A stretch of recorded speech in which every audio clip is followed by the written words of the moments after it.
안녕하세요. 오늘도 반갑습니다, 여러분. 오늘의 애플 소식과 함께합니다. 첫 번째 소식은 애플이 구독 기반 비즈니스 모델로서 차근차근 바뀌고 있는 모습들에 대한 인사이트입니다. 하드웨어의 마진은 줄어들고 서비스의 마진은 늘고 있다는 흐름 외에 디테일을 한번 살펴보죠. 두 번째 소식은 디바이스단의 얘기입니다. 2020년 상반기 아이폰과 5G 아이폰 및 웨어러블에 대해서 소식을 한번 정리해보는 시간이죠. 그리고 세 번째 소식은 앱스토어 얘기입니다. 저번에 앱스토어에서 에픽 게임즈 이슈에 대해서 말씀드렸던 페이스북 게이밍과 마이크로소프트 및 구글과의 스트리밍 게이밍 이슈에 대해서 연관됩니다. 첫 번째 소식이죠. 애플의 구독 서비스 BM으로의 전환은 어떤 의미인지, 소프트웨어 서비스 회사로서 발전은 얼마나 이동하고 있는지에 대해서 간략하게 한번 보시죠. 애플은 오늘 기준 1.9조 달러에 달하는 초거대 기업입니다. 그런 기업이 천천하지만 몸집에 비해서는 또 빠른 펀더멘털적 변화를 가져가고 있습니다. 더 많은 하드웨어를 판매하기 위해서 서비스를 파는 것이 아닌 더 많은 서비스를 판매하기 위해서 더 많은 하드웨어를 공급하는 방식으로의 변화이죠. 재무제표상의 자료를 한번 볼까요? 회계년도 기준 2019년 서비스 매출은 전체 매출 대비 17.79%를 차지하여 전년이 14.96%임을 감안할 때 매출액 비중상 2.83%포인트의 무게중심 이동이 있었으며 서비스 매출의 YOY는 16.46% 증가했습니다. 이에 비해서 상대적으로 매출이 줄어들거나 정체되어 있는 아이폰과 맥이 눈에 띕니다. 여길 본다면 지난 3년간의 성적을 볼 때 웨어러블과 서비스 분야가 애플의 성장을 이끌고 있음을 확인하실 수 있죠. 이러한 변화는 결국 아이폰 SE부터 느낄 수 있었던 전략의 변화와도 궤를 같이 합니다. 서비스 회사로서의 가속을 목표로 하는 애플의 변화, 그리고 더 많은 아이폰 판매로 인해서 가속될 웨어러블 생태계 구축에 힘이 실리고 있는 것이죠. 이전의 상황을 볼 때 아이폰 SE의 등장 이후 애플은 서비스 매출의 성장세 그래프의 각도가 매우 가팔라졌습니다. 2016년 3월부터 출시되어 이후로도 쭉 웨어러블과 서비스 두 축으로의 애플의 성장세가 지탱되어지고 있죠. 마진 측면에서 한번 볼까요? 그로스 마진 퍼센테이지를 보면 프로덕츠가 2017년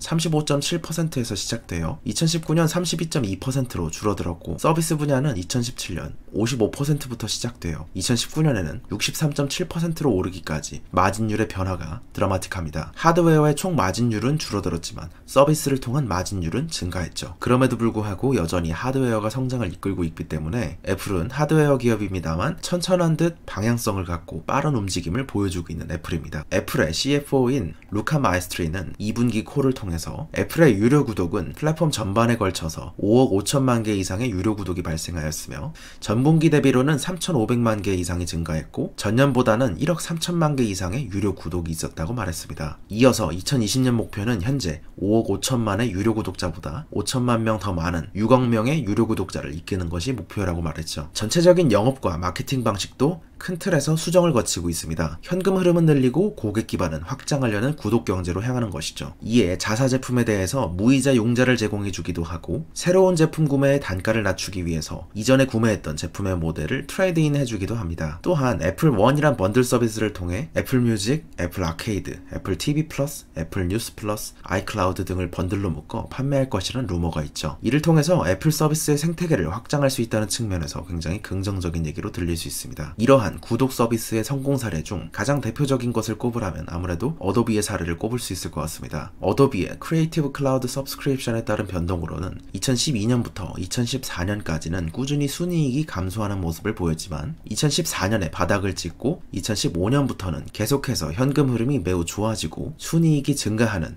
모든 면에서 함께 성장하는 모습을 보여주었습니다. 이러한 인사이트들을 정리하자면 장기적으로 애플을 본다면 애플은 마진 측면에서 아이폰의 연착륙이 필요할 것이고 프로덕트 중 웨어러블 분야에서는 성장 동력의 확보가 필요할 것이며 서비스 분야로의 발전을 위해서는 애플 아케이드나 애플 TV 플러스, AR 콘텐츠 시장을 조금 더 당겨오거나 풍부하게 할 수 있는 것을 목표로 하겠고 단기적으로 애플을 본다면 5G 슈퍼사이클에 대한 아이폰의 수요가 탄탄하기를 희망하며 에어팟, 비츠 등의 히어러블 기기와 애플 워치의 수요 증가를 그리고 서비스 측면에서는 애플 원에 대한 기대감과 앱스토어 이슈의 완만한 해결을 바라보면서 이번에 혹시 애플 이벤트에서 AR 서비스에 대한 힌트가 나올지를 기대해 볼 수 있는 부분이라고 볼 수 있을 것 같습니다. 두 번째 소식은 디바이스와 관련해서 아이폰과 웨어러블에 대한 간략한 얘기입니다. 2020년 상반기 판매와 5G 아이폰에 대한 애널리스트의 생각을 정리해봤습니다. 2020년 상반기 세계에서 가장 많이 팔린 스마트폰이 무엇이냐 한다면 바로 아이폰 11이 꼽혔죠. 아이폰 11은 2020년 상반기에 가장 많이 출하된 스마트폰인데요. 이는 2019년 동기 글로벌 스마트폰 출하량 1위를 기록했던 아이폰 XR의 성공을 그대로 따라간 모습이면서 동시에 단순히 비중적인 1위일 뿐만 아니라 실제 디테일을 본다면 더 성과가 좋았던 상황입니다. 2019년 상반기보다 좋은 성적임은 1위의 아이폰 11,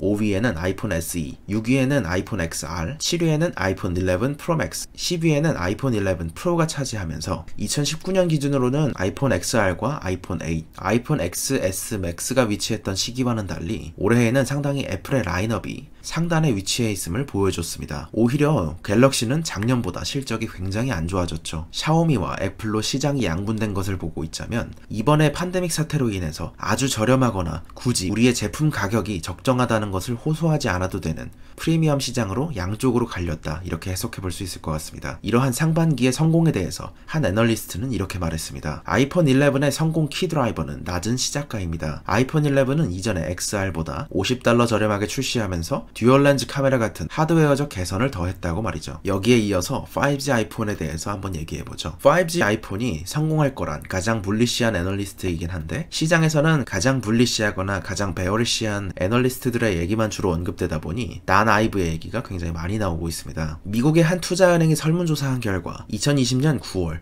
1,500명의 소비자를 대상으로 조사했을 때 미국의 응답자 중 60%가 차기 아이폰을 구매할 계획이라고 말했으며 이는 애플에 대한 수요 중 역대 기록적인 수요다, 이런 식으로 말했죠. 최근 몇 년간 소비자가 휴대폰을 업그레이드하는 속도가 느려졌으나 응답자의 38% 이상이 기기가 3년 이상 된 기기로서 이들이 5G 시대를 맞아 새롭게 바꿀 시기가 되었고 애플의 기기를 보유한 사용자의 40%가 총 3개 이상의 애플 디바이스를 사용한다고 언급하면서 아이폰의 슈퍼사이클은 여러가지 디바이스, 맥이나 에어팟이나 비츠, 애플워치, 애플 TV까지의 향후 여러가지 디바이스에 흘러갈 수 있다는 것이죠. 개인적으로 여기에 대해서 조금의 중립성을 더한다면 지금의 5G 인프라가 얼마나 깔리고 있느냐, 이런 것까지도 한번 고려해 보심이 조금 더 중립성에는 도움이 되실 것 같습니다. 이분이 워낙에 불리시한 분이라서요. 그리고 이제 블룸버그에 따르면 애플은 팬데믹한 상황에도 불구하고 최소 7,500만 개의 5G 아이폰에 대한 공급 물량을 애플의 공급업체들에게 요청했다는 소식이 전해지며 내년 초까지 7,500만 대 혹은 8,000만 대 수준의 수요가 있을 거란 기대감을 더하고 있습니다. 디바이스 소식 중 두 번째인 웨어러블 디바이스의 정리입니다. IDC는 웨어러블 시장에 대해서 2020년 2분기 동안 웨어러블 수요가 굉장히 증가했고 이는 이를 해석함에 있어서